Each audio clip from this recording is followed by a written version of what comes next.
Hello बच्चों, welcome to our YouTube channel NCERT maths videos.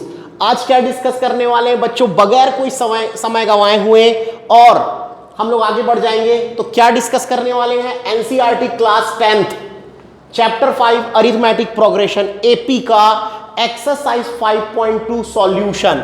और ये जो एक्सरसाइज 5.2 का जो सॉल्यूशन है बच्चों, वो पहुंच चुका है अपने 16वें क्वेश्चन में। 15 क्वेश्चन तक हमने 1 to 15 एक एक क्वेश्चन, हर एक क्वेश्चन बहुत डीपली समझाते हुए, बहुत ही एकदम लॉन्ग टर्म में उसको प्रॉपर समझाते हुए, एकदम इजीली वे में, है ना, एकदम इजी वे में, एकदम इजी वे में आपको क्या कर दिया है, डिलीवर्ड कर दिया है बच्चों। अगर आपने वो वीडियो नहीं देखा है तो बिल्कुल वीडियो देखिए, आपको हर एक कॉन्सेप्ट एकदम आसानी से समझ आ जाएगा। तो चलिए बच्चों, बढ़ते हैं अपने क्वेश्चन नंबर 16 की तरफ। मैंने दोनों लिख लिया, 16 एंड 17 दोनों समझाऊंगा मैं आपको। तो 16 क्वेश्चन क्या बोल रहा है बच्चों, डिटरमाइन पता कीजिए, निकालिए, है ना। द एपी कोई एपी है whose थर्ड टर्म इज 16, जिसका जो थर्ड टर्म है वो 16 है। उसका थर्ड टर्म क्या है बच्चों, 16 है बेटा। तो जो जानकारी हमको एक लाइन में मिल रही है उसको लिख लेंगे। तो देखो बच्चों, बहुत ध्यान से सॉल्यूशन की तरफ बढ़ रहा हूं मैं, और मैंने सबसे पहले क्या लिखा कि let the first term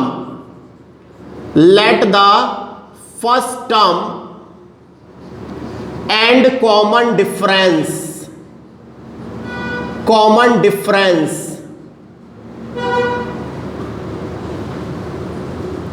of given AP are A and D respectively। कौन कौन सा है बच्चों, A और D है। पहला टर्म A है, कॉमन डिफरेंस D है। उसके हिसाब से बोलता है थर्ड टर्म इज 16, और थर्ड टर्म को किससे दिखाना है बच्चों, A3 से। और A3 होता क्या है, A प्लस 2D होता है, इससे एक कम, है ना, इज इक्वल्स टू 16। ये हमने मान लिया इक्वेशन फर्स्ट। क्लियर है?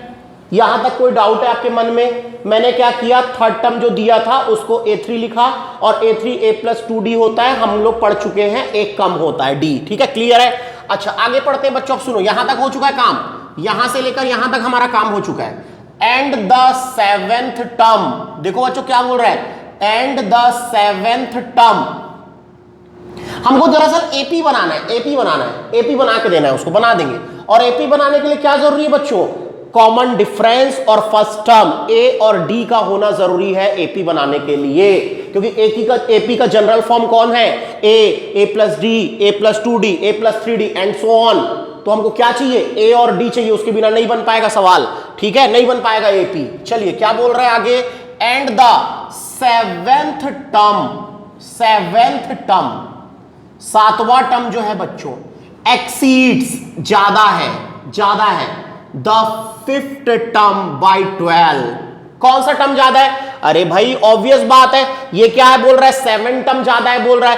किससे ज्यादा है, 5वें टर्म से ज्यादा है। कितना ज्यादा है, 12 ज्यादा है। तो मैंने इस टाइप के क्वेश्चन को कैसे सॉल्व करना बताया हूं आपको, पहले दोनों टर्म को बराबर में रख दो बच्चों। A5 is equals to A7। नहीं आ रहा है समझ में? समझ आया? हमने बराबर रख दिया, जो कि गलत है, ये सही नहीं है। दोनों टर्म बराबर है क्या, नहीं। अब हम लोग फिर से पढ़ेंगे, क्या बोल रहा है, 7 term is exceeds the fifth term by 12। सातवां टर्म 5वें टर्म से 12 ज्यादा है। ये वाला जो टर्म है वो 12 ज्यादा है, 12 ज्यादा है। इसकी वैल्यू में 12 जुड़ा हुआ है पहले से, इसकी वैल्यू में पहले से 12 जुड़ा हुआ है, ये इससे 12 ज्यादा है। और अगर हमको दोनों को बराबर करना है बच्चों, तो या तो मेरे को इधर +12 करना पड़ेगा या इधर -12 करना पड़ेगा। मान लो ये 3 है तो ये 15 है। देखो ये 3 से 12 ज्यादा है बच्चों, माना है हमने, एक सिंपल एग्जांपल लिया है। मान लो ये 3 है तो ये 15 है। अब कौन ज्यादा है, सातवां टर्म ज्यादा है। किससे ज्यादा है, 5वें टर्म से ज्यादा है। कितना ज्यादा है, तो 12 ज्यादा है। तो दोनों टर्म को बराबर करने के लिए, इक्वल का साइन को सेटिस्फाई करने के लिए आप क्या करोगे, या तो इधर 12 जोड़ दोगे बच्चों, या इधर क्या करोगे बेटा, 12 घटा दोगे। तो एक काम करते हैं, मैं इधर 12 घटा देता हूं। क्लियर है? मैंने क्या किया, 12 घटा दिया। आप 12 जोड़ भी सकते हो, कोई दिक्कत नहीं है। ओके, चलिए अब यहां से क्या होगा, हमको यहां से भी कुछ मिलेगा। देखो क्या मिल रहा है, यहां पर लिखूंगा मैं A5 क्या होता है, A+4D, नहीं आ रहा है समझ में, एक कम है ना। A7 क्या होगा, A+6D, एक कम, माइनस में 12, समझो बात को, A से A क्या हो जाएगा, कट जाएगा, क्यों, क्योंकि ये एक ही AP है और एक AP का पहला टर्म तो सेम ही होता है, दोनों कट गए। क्लियर है बच्चों, ओके।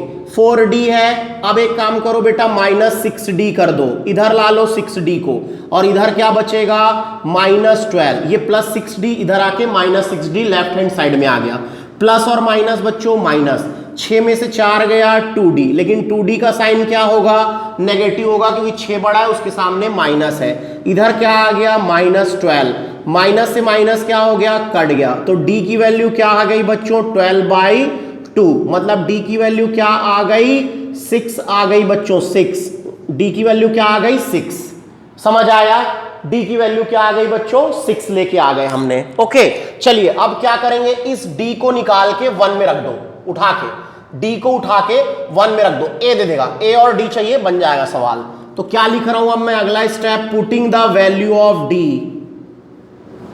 क्या लिखा बच्चों मैंने, putting the value of D in equation first, in equation first, equation first को फिर से उतारो, A+2D is equals to 16, A+2 into 6 is equals to 16। यहां देख रहे बच्चों, ध्यान देना बेटा, A+12 इज इक्वल्स टू 16, तो A is equals to 16 minus 12, A is equals to 4, पहला टर्म और D निकल गया। अब आप AP नहीं बना सकते, हैंस रिक्वायर्ड AP, जिसकी हमको जरूरत थी, AP कैसे बनता है, सबसे पहले पहला टर्म, उसमें D जोड़ दो, दूसरा टर्म आ जाएगा, इसमें D जोड़ दो, तीसरा टर्म आ जाएगा, इसमें D जोड़ दो, चौथा टर्म आ जाएगा, एंड सो ऑन, ऐसे चलता रहेगा। समझ आ रहा है बच्चों कैसे करना है सवाल। आपको अगर बेसिक का नॉलेज है, अगर आपने इसके कॉन्सेप्ट को, जो थ्योरेटिकल कॉन्सेप्ट होता है जिसमें हमारा मन नहीं लगता, दरअसल उसको पढ़ने का मन नहीं लगता, हम लोग ये सोचते हैं कि गणित का मतलब है सवाल, नहीं, सवाल अनंत है, अथाह है, आप बुढ़े हो जाओगे लेकिन सॉल्व नहीं होगा। तो हम एक ऐसा तरीका खोजते हैं जो एक तरीका बहुत सारे क्वेश्चन को कर दे, उसी तरीके का नाम है कॉन्सेप्ट। अगर आपका कॉन्सेप्ट क्लियर है तो आप बना लोगे, अन्यथा रुकोगे, हर जगह जगह रुकोगे और कंफ्यूज होगे और गलतियां करोगे और अपने नंबर खो दोगे। ठीक है, बढ़ते हैं question number 17, very IMP question, सबसे ज्यादा इंपॉर्टेंट क्वेश्चन, बहुत बार बोर्ड्स में आया हुआ क्वेश्चन है। ठीक है, क्या करने वाले बच्चों, बहुत ध्यान दो, क्या बोल रहा है, फाइंड द 20th टर्म, कौन सा टर्म निकालो, 20th टर्म, 20वां टर्म निकालो, फ्रॉम द लास्ट टर्म। एक एग्जाम्पल में भी क्वेश्चन है, मैं इंट्रो पार्ट में करा चुका हूं, उसको जरूर देख लेना, आएगा वो पेपर में। Last term of the AP है ना, पीछे से 20वां चाहिए, आगे से 20वां नहीं, लास्ट टर्म से 20वां चाहिए हमको, 20वां टर्म चाहिए। तो वो आगे से कौन सा टर्म होगा, सोचने की आवश्यकता नहीं है, ट्रिक बताया हूं मैं कैसे, सुनो बच्चों। अब इसका सॉल्यूशन कर रहा हूं, बहुत ध्यान से देखना। सबसे पहले गिवन AP, क्या दिया हुआ है AP देखते हैं। तो हमारा AP है 3, 8, 13 एंड सो ऑन 253, ये हमारा AP है बच्चों। अच्छा बताओ बेटा, इसमें पहला टर्म कौन है, 3, इसका D कौन है, 8 minus 3 is equals to 5। D कैसे फाइंड होता है, बाद वाला टर्म माइनस पहले वाला टर्म, A2 माइनस A1, निकल गया 5। ओके, अब क्या करेंगे बच्चों, हम लोग ना, अगर मेरे को पीछे से 20वां बोला है, पीछे से 20वां बोला है, मैं AP को ही पलट दूंगा, मैं लास्ट को फर्स्ट बना दूंगा और मैं फिर सामने से 20वां निकाल दूंगा, क्योंकि यहां से अगर आप 20वां निकालोगे तो पीछे से 20वां नहीं होगा। याद रखना, दिमाग में डाल लो, डायरेक्ट 20वां टर्म निकाल के मत आ जाना, गलत हो जाएगा। पीछे से 20वां बोला है, पीछे से 20वां बोलने का मतलब है इसके फ्रॉम द लास्ट टर्म। तो मैं क्या कर रहा हूं, बहुत ध्यान से देखना, रीअरेंज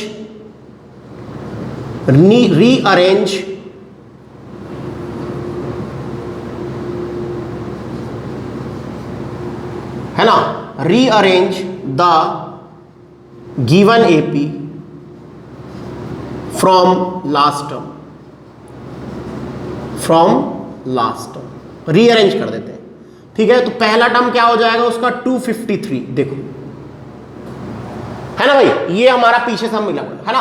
अच्छा डी क्यों निकाले थे हम लोग, यही काम आएगा करके। डी क्या हो जाएगा, इसमें 5 कम कर दो, इसमें 5 बढ़ा दोगे तो आगे चला जाएगा, इसमें 5 कम कर दो, इसमें 5 कम करोगे तो कितना हो जाएगा 248, फिर इसमें 5 कम कर दोगे तो कितना हो जाएगा 243 एंड सो ऑन। और ये क्या हो जाएगा लास्ट टर्म 3, जो पहला था वो लास्ट हो गया, जो लास्ट था वो पहला हो गया, ठीक है। अब इधर से क्या करो, इधर से 20वां निकाल दो, आ गया आपका आंसर, ठीक है। चलिए करते हैं बच्चों, बहुत ध्यान से देखना बेटा।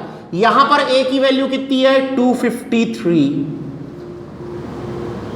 यहां पर d कितना है 5, d कितना है 5, लिख दो भाई 5 लिख दो, डायरेक्ट 5 लिख दो और नंबर कटवा लो, डायरेक्ट 5 लिख दो और नंबर कटवा लो। अरे भैया आपको मैं बोल के रखा हूं, आपको रखना है बाद वाला टर्म माइनस पहले वाला टर्म रखो। आप देख रहे हो कि ये नंबर बड़ा है, ये नंबर छोटा है, बड़े का साइन लगता है इसलिए माइनस लगेगा। ये 5 का अंतर क्यों आ रहा है, बढ़ते क्रम में था, ये -5 क्यों आ रहा है, घटते क्रम में है, बदल चुके हैं। अगर आपने धोखे से डी की वैल्यू ऐसी रखी 5 गलत हो जाएगा, काम गलत हो जाएगा, नहीं करना है वो काम।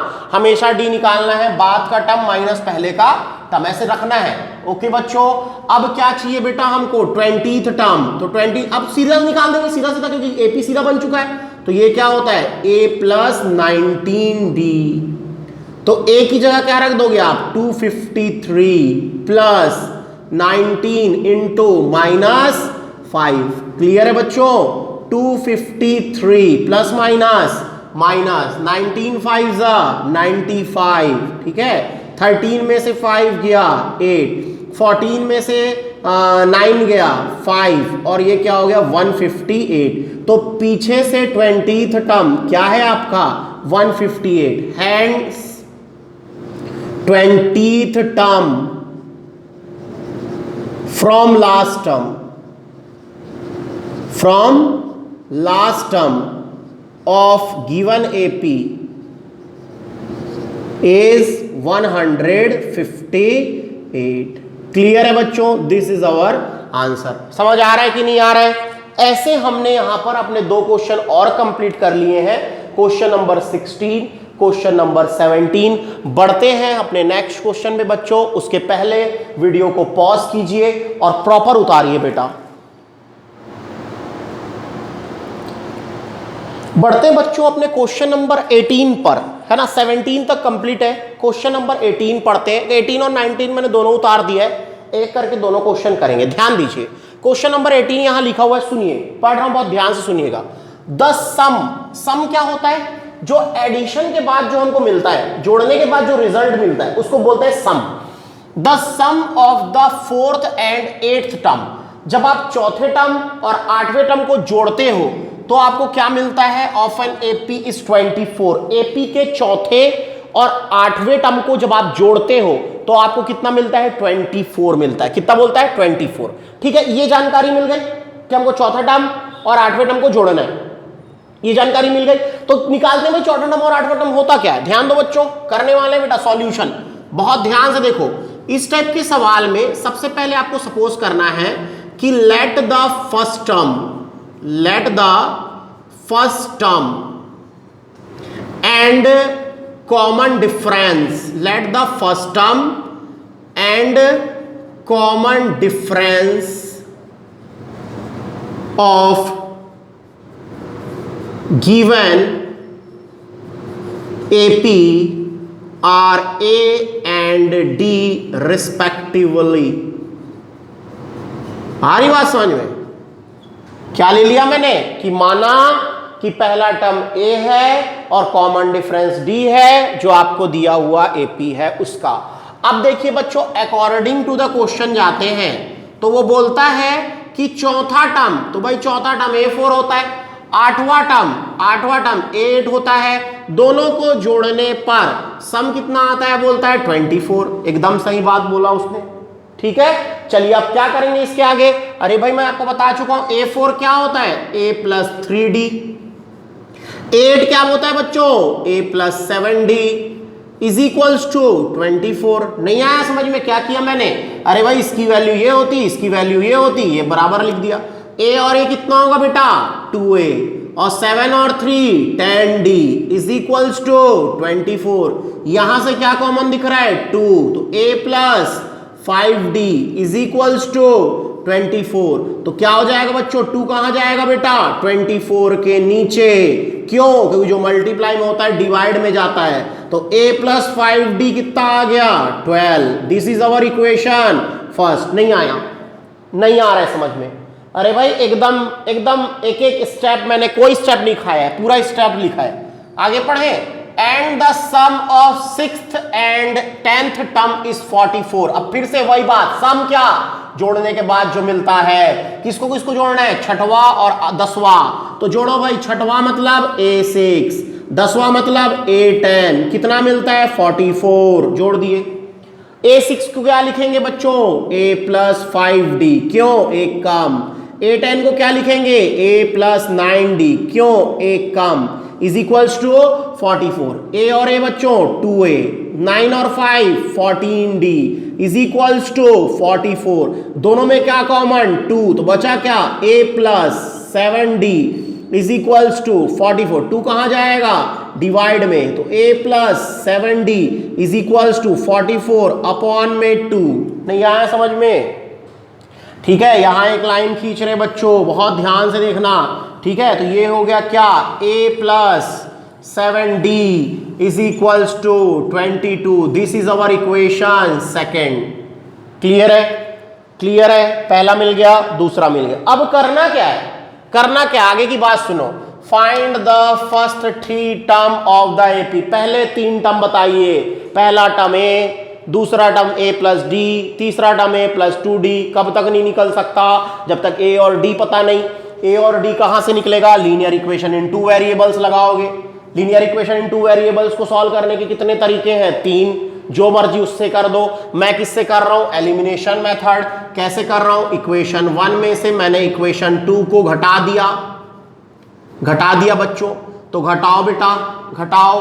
a plus 5d is equals to 12, समझ आया?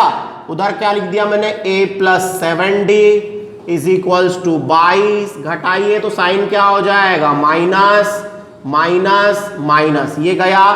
अच्छा बताइए, प्लस माइनस माइनस, 7 में 5 गया 2d, लेकिन साइन नेगेटिव, क्योंकि 7 बड़ा है उसके सामने प्लस नहीं बच्चों, माइनस है ना, साइन चेंज हो चुका है।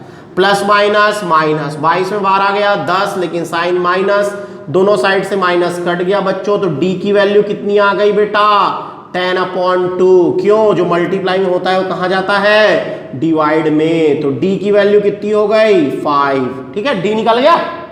अब अगर d निकल गया तो a नहीं निकल पाएगा, बिल्कुल निकलेगा। कैसे, putting the value of d, putting the value of d in equation first. Equation first में रखो। इक्वेशन फर्स्ट क्या है, a प्लस 5d बराबर 12। a की जगह क्या रखेंगे, a, 5 की जगह 5, d के जगह 5 बराबर 12। नहीं आया समझ में? ठीक है, a की वैल्यू कितनी हो गई, a is equals to 12 minus 25। क्यों बच्चों, 5 25, उधर जाके माइनस 25। तो बताओ बेटा मेरे को a की वैल्यू कितनी आ गई, a की वैल्यू कितनी आ गई बच्चों, -13। तो सेकेंड टर्म नहीं निकलेगा। यही तो हमारा कौन है बच्चों, a1 a और 13। अब a2 निकाल दो। a2 क्या होता है, a प्लस d। a की जगह क्या रखूंगा मैं, -13, और d के जगह +5। तो कितना हो गया, -8। ये कौन निकला, a2। ये दूसरा आंसर, ये पहला आंसर है ना। तीसरा टर्म कैसे निकलेगा बेटा, a3 क्या होता है, a प्लस 2d। a के जगह -13 प्लस 2 के जगह 2, d के जगह 5, -13 प्लस 10 मतलब -3। तो a3 कितना हो गया, -3। तो ये हमारे 3 टर्म हो गए, है ना। कौन कौन से हुए हमारे 3 टर्म, -13, -8 और -3। ऐसे आपको सवाल को करना है, एक एक चीज को पढ़ना है, पढ़ने के बाद उसको अप्लाई करना है। वर्ड प्रॉब्लम है तो मैथमेटिकल फॉर्म में लाना है, देन सॉलिड। ठीक है, चलिए बढ़ते हैं बच्चों question number 19, second last question of this exercise करते हैं बच्चों। सुनो क्या बोल रहा है। सुब्बा राव को नाम का कोई आदमी है, स्टार्टेड वर्क इन 1995, उसने काम करना चालू किया सन 1995, है ना, यहां 95 में, सन 95 में उसने काम करना चालू किया। एट एन एनुअल सैलरी, और उसके एक साल की जो आय थी, एक साल का जो वेतन था, एक साल का जो तनख्वाह था, ऑफ ₹5000, कितना था बच्चों, 5000 रुपीज था। क्लियर है। सुब्बा राव नाम का आदमी 1995 में काम करना चालू किया, उसकी हर साल की जो आय थी वो 5000 रुपए थी बच्चों, उस साल की, है ना। 95 की जो थी उसकी आय कितनी थी, 5000 रुपीज था, है ना। एंड रिसीव्ड एन इंक्रीमेंट, और उसको इंक्रीमेंट मिलता था। इंक्रीमेंट मतलब क्या होता था, इंक्रीमेंट मतलब क्या होता है, आपके वेतन में वृद्धि, आपके तनख्वाह का बढ़त जो है वो आपको मिलता है, वृद्धि मिलती। कितना रुपया मिलता था, 200 रुपए मिलता था ईच ईयर, हर साल बढ़ा हुआ मिलता था।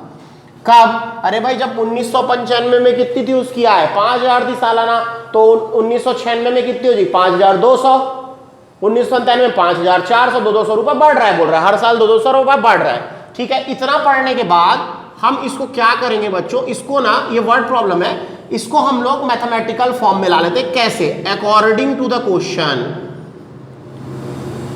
According to the question we arrange an AP, according to the question we arrange an AP, एक एपी बना रहे हैं, arrange an AP of Subba Rao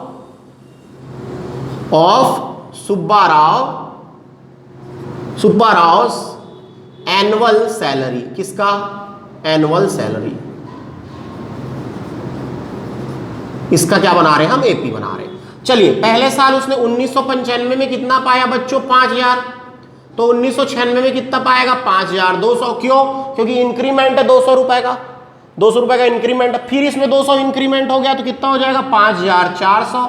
ऐसे चलता रहा, बोलता है ऐसे चलता रहा। अब आपको क्या बताना है, इन विच ईयर, वो कौन सा साल है, डिड हिज इनकम, उसका जो इनकम है, रीच ₹7000 पर एनम, हर साल 7000 रुपए उसको कौन से साल में मिलेगा, वो कौन सा साल होगा जिसमें उसको एक साल में 7000 रुपए मिलेगा। मतलब लास्ट वो जो है वो हमारा वो क्या है, 7000, इसको निकालना है, ये 7000 कौन से साल में है, ये पहला साल है, ये दूसरा साल है, ये तीसरा साल है, ऐसे जोड़ते जोड़ते 7000 तक पहुंचेंगे क्या, अरे नहीं भाई, हमारे पास उतना समय नहीं है, हमारे पास एपी है, ब्रह्मास्त्र है, डायरेक्ट इसको लगाएंगे और इसका आंसर पाएंगे। कैसे, सुनो, ये एपी अरेंज हो गया हमारा। अब देखना बेटा, क्या पहला टर्म क्या है, 5000, डी कितना है बच्चों, 5200 माइनस 5000, मतलब कि बच्चों 200, भाई 200 इंक्रीमेंट था। फिर भी मैंने आपको बताया है, अगर बचना है तो बाद वाले टर्म से पहले वाले टर्म को घटाओ, A2 माइनस A1 करो हमेशा, ओवर कॉन्फिडेंस नहीं होना है। मैथ सब्जेक्ट ओवर कॉन्फिडेंस करता है कि मैं बना लूंगा, सरल है, वहीं पे गलती होती है। ठीक है, अच्छा, अब हमने वो क्या करना है कि यहां कब पहुंचेगा, ये 7000 कब पहुंचेगा, तो एक काम करो, उसको ले लो अपना nth टर्म ले लो, let an is equals to 7000।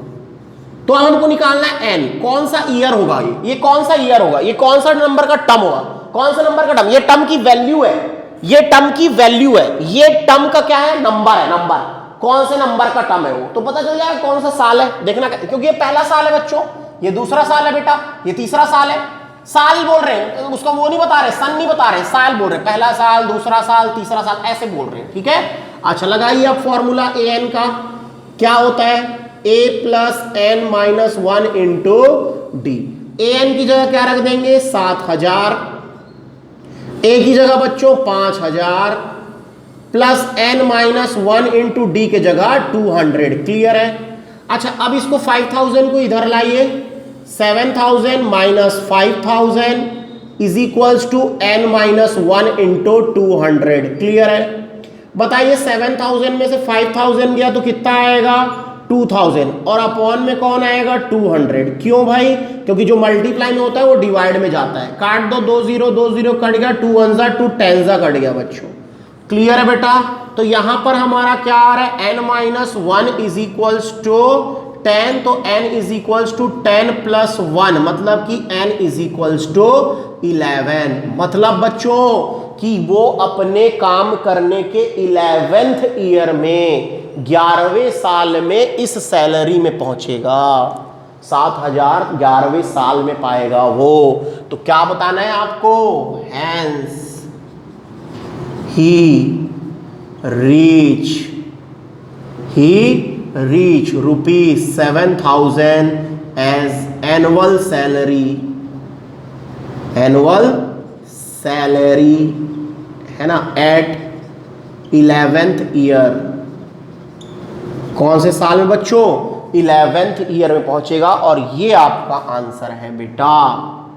समझ आया बच्चों मैंने कैसे बनाया है सवाल को, दोनों सवाल को कैसे बनाया है आपको समझ आया है? प्रॉपर आपको उतारना है, हौच-पौच तो नहीं लग रहा है ना, एकदम भरा भरा तो नहीं लग रहा है भाई। क्या काम किया करो, पहले इसको उतार लिया करो, ध्यान से देख के उतार लिया करो, वीडियो को पॉज करके फिर इसको देखा करो, ठीक है? चलिए तो बढ़ते हैं बच्चों अपने लास्ट क्वेश्चन में। Last question of the exercise, question number 20। उसके पहले वीडियो को पॉज कीजिए और इसको प्रॉपर उतारिए बेटा।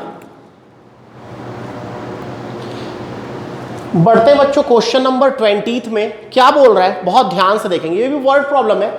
वर्ड प्रॉब्लम को सबसे पहले एपी में बदलेंगे और उसके बाद उसको सॉल्व कर लेंगे। देखिए क्या बोल रहा है, रामकली नाम की कोई एक फीमेल है, सेव्ड ₹5, बचाती है ₹5, 5 रुपए बचाती है ना, 5 रुपए बचा रही है। देखिए भाई सेविंग्स जरूरी है, आप 1 रुपए का करो, चाहे 1,000 का करो, चाहे 1,00,000 का करो, सेविंग करना जरूरी है। सेविंग ही आपको क्या करता है, आगे एक मजबूती देता है, इसलिए सेविंग करिए बच्चों, ठीक है? सेविंग मतलब बचाना है ना। Saved ₹5 in the first week, कहां, इन द फर्स्ट वीक, पहले सप्ताह, वीक मतलब सप्ताह, ऑफ अ ईयर, किसी साल के पहले सप्ताह में रामकली ने 5 रुपए बचाया। अब क्या करेंगे इसके हिसाब से, भाई एपी वाला चल रहा है ना, एपी वाला चीज चल रहा है और देख रहे हैं हम लोग कि क्या, अच्छा चलो ठीक है, थोड़ा देर के लिए रुक जाते हैं, यहां पर देखते हैं ऑफ अ ईयर, ठीक है? किसी साल के पहले सप्ताह में रामकली ने 5 रुपए बचाया। एंड देन इंक्रीज्ड, फिर बढ़ाया, इंक्रीज किया, हर वीकली सेविंग, हर सप्ताह का सेविंग जो बचत है उसको, ₹1.75, कितना बचा रही है, 1.75 बढ़ा के बचा रही। तो एक कांस्टेंट अमाउंट बढ़ रहा है, और जब एक कांस्टेंट अमाउंट बढ़ता है, मैं बताया था, तो वो क्या होता है, एपी, अरिथमेटिक प्रोग्रेशन होता है। मतलब इसमें जो हम सीक्वेंस बनाएंगे वो क्या बनेगा, एपी बनेगा बच्चों, अरिथमेटिक प्रोग्रेशन बनेगा। तो देखिए ध्यान से, अकॉर्डिंग टू द क्वेश्चन, क्या लिख रहा हूं मैं, according to the question,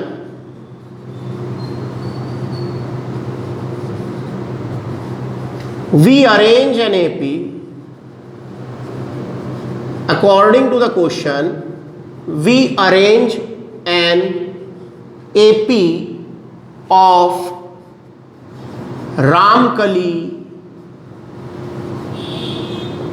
Ramkali's saving per week,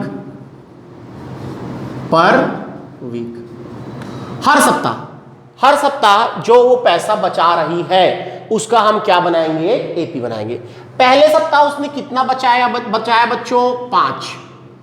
फिर उसने कितना जोड़ दिया, अगले सप्ताह के लिए 5 नहीं बचाया, 5 में ₹1.75 और जोड़ दिए, 5 में ₹1.75 और जोड़ दिए, तो कितना हो गया वो, ₹6.75। अरे ऐसे जोड़ो ना, ₹5 और ₹1.75, कितना आ गया भाई, कितना आया आपका, ₹6.75 आया। अब क्या हुआ, फिर इसमें उसने 1.75 अगले सप्ताह में जोड़ दिया, तो 5, 5, 10, 15, कितना हो गया, 8.50 है ना। फिर उसके बाद आपको क्या जोड़ दिया उसने, 1.75 फिर जोड़ दिया, फिर जोड़ दो, 5, 7, 5, 12, 8, 2, 10, 10.25, ऐसे उसका बढ़ रहा है, ऐसे वो क्या कर रही, बढ़ा के बचत कर रही है। और बता रहे हैं क्या है, देखो भाई थोड़ा वो बचत कर रही है, थोड़ा सा लग रहा है हमको ये थोड़ा बचा रही है, लेकिन जब वो ऐसे कॉन्सिक्यूटिवली बढ़ाते तो उसका बचत क्या हो जाएगा, बहुत बड़ा बचत हो जाएगा उसके पास, बहुत दिमाग से काम कर रही है ये, ठीक है। If in the nth week her weekly saving become ₹20.75। अब जब क्या हुआ, 20.75 वो पहुंची nth वीक में। ये nth वीक है, ये फर्स्ट वीक है, ये फर्स्ट वीक है। ये कौन सा वीक है, ये सेकेंड वीक है। ये कौन सा वीक है, ये थर्ड वीक है। ये कौन सा वीक है, ये फोर्थ वीक है बच्चों। समझ आ रहा है, फर्स्ट वीक है, ये सेकेंड वीक है, ये थर्ड वीक, और ये कौन सा वीक है, nth वीक है। तो आपको बताना है कि वो कौन से नंबर का वीक है। ये तो नंबर नहीं है, ये तो क्या है, पैसा है। पैसा nth वीक में कितना पहुंच गया, ₹20.75 जमा हो गए। तो ये कौन सा वीक था, कौन सा सप्ताह था जिसमें उसका पैसे की बचत ₹20.75 हो गई, ये हमको बताना है। तो देखो ध्यान से देखना है हमको। अभी हमारा एपी बन चुका है, और जब ये एपी बना तो हमारा पहला टर्म भी देगा ये। तो पहला टर्म क्या है बच्चों, ए। कॉमन डिफरेंस कैसे निकालेंगे, 6.75 माइनस 5, तो कितना आ जाएगा 1.75। बाद वाला टर्म माइनस पहले वाला टर्म, बाद वाला टर्म माइनस पहले वाला टर्म, A2 माइनस A1 कर दिए, इतना आ गया, डन। अच्छा कौन से वीक में बोल रहा है, nth वीक में। nth वीक में वो कितना पहुंच रही है, ₹20.75 में पहुंच रही है nth वीक में, यहां पर पहुंच रही है। तो हमको क्या निकालना है, n की वैल्यू की, वो कौन से नंबर का वीक था। ये तो वैल्यू है, इस nth वीक में वो इतना पैसा जमा कर डाली सॉरी, इस nth वीक में वो इतना पैसा जमा कर डाली। हमको ये बताना है n क्या है, कौन सा वीक था वो कौन सा वीक था, ये बताना है हमको, ठीक है। तो अब क्या लगा देंगे बच्चों, इसमें फॉर्मूला लगा दो जी, n निकल जाएगा। क्या फॉर्मूला लगाओगे, an is equals to a plus n minus 1 into D. an की जगह क्या रख दोगे आप, ₹20.75। क्लियर है, इज इक्वल्स टू a की जगह आप क्या रख दोगे, ₹5 प्लस n माइनस 1 के जगह n माइनस 1, d के जगह 1.75। क्लियर है बच्चों, ओके। 20.75 में आप 5 घटा दीजिए क्योंकि पहले 5 आएगा और माइनस 5 बन जाएगा। इधर क्या बचेगा बच्चों, n माइनस 1 इंटू 1.75, तो ये कितना हो जाएगा 15.75। अरे 20 में से 5 गया, 15 बचा, अपॉन में 1.75 is equals to n minus 1। Clear है, क्लियर है एकदम बाप। अब देखो बच्चों ध्यान से, यहां डेसिमल के बाद कितने नंबर, 2। यहां डेसिमल के बाद कितने नंबर, 2। ये क्या लाइव डेसिमल है, हाँ। अगर डेसिमल के बाद डिजिट्स की संख्या क्या हो, बराबर हो, तो क्या होता है, लाइव डेसिमल होता है, और डेसिमल जो होता है हट जाता है बच्चों। तो ये डेसिमल हट जाएगा बेटा, और ये क्या बन जाएगा 1575 upon 175 is equals to n minus 1। काट दीजिए 50, एक काम करिए, इसको किससे काटिए, 25 से काटिए, है ना। पहले 5 से काट दीजिए, 5 3 ज़ा 15, 5 5 ज़ा 25, 5 3 ज़ा 15, 5 1 ज़ा 5 और 5 5 ज़ा 25। क्लियर है, ओके। अब काट दीजिए, फिर से 5 से काट दीजिए, 5 7 ज़ा 35, 5 6 ज़ा 30, 5 3 ज़ा, और अभी हमारा यहाँ पर क्या दिखने लगा, ये 63 अपॉन में 7, क्योंकि वहाँ हौच पौच हो गया था इसलिए अलग से लिख दिए यहाँ। तो ये हो गया बच्चों 9 is equals to n minus 1, तो n is equals to 9 plus 1 मतलब n इज इक्वल्स टू 10।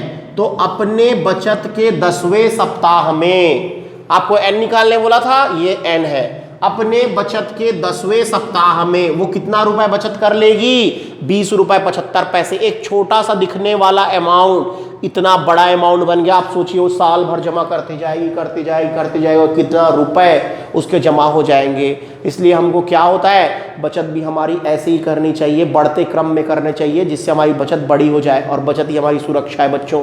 इस बात को याद रखना है बेटा, ठीक है। तो ये क्वेश्चन ये भी सिखाता है, हमारे डेली लाइफ से जुड़ा हुआ है। उसके पहले आगे बढ़ते हैं हम बच्चों, कहाँ, 5.3 का इंट्रोडक्शन पार्ट। उसके पहले वीडियो को पॉज कीजिए और इसको नोट डाउन कीजिए बच्चों।